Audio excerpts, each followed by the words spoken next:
Всем доброе утро. Мы использовали старые доски, привезенные из деревни. Вот она уже отшлифованная и отпилен кусок.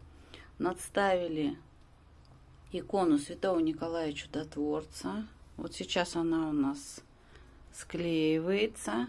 Вот получилась вот такая вот конструкция.